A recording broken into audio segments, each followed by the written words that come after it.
নমস্কার বন্ধুরা, আপনারা দেখছেন সিনে ইনসাইট। শুধু তোমারই জন্য ধারাবাহিকের আজকের পর্বে দেখবেন রাহুলের মা কনকের রাগ ভাঙায় রাহি। তা দেখে বাড়ির সবাই খুশি হয়। রাহি বলে, যদি আমার কোনো ভুল হয়ে থাকে তাহলে আপনি আমায় শাস্তি দিন, কিন্তু প্লিজ এখান থেকে চলে যাবেন না। এরপর গোপাল প্রতিষ্ঠার জন্য সবাইকে পোশাক বদলে আসতে বলে কনক।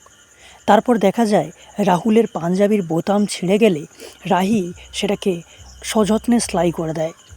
মিমো আর অনি এটা দেখে রাহুলের সাথে মশকরা করে। এদিকে রাহির বাড়ির সবাই চলে আসে। পিসি ঠাম্মা তিতলির কথা জিজ্ঞেস করলে রাহির মা বলে ও একটু অসুস্থ, তাই বাড়িতে আছে। এরপর দেখা যায় রাহির আর রাহুল নতুন পোশাক পরে নিচে আসে, আর তাদেরকে দেখে বাড়ির সবাই মুগ্ধ হয়ে যায়।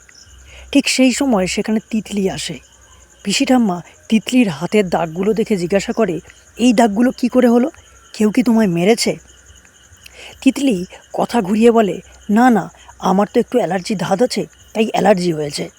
কিন্তু এ কথা বিশ্বাস করতে পারে না পিসি ঠাম্মা।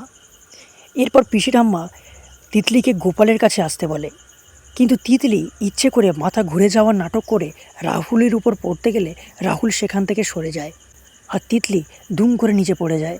তিতলি মনে মনে ভাবে, আমি মাথা ঘুরে গেলাম কিন্তু রাহুল আমায় ধরল না। তাহলে কী হতে চলেছে বন্ধুরা, জানতে দেখুন শুধু তোমারই জন্য। ভালো লাগলে আমাদের চ্যানেলটিকে সাবস্ক্রাইব করে পাশে থাকুন। ধন্যবাদ।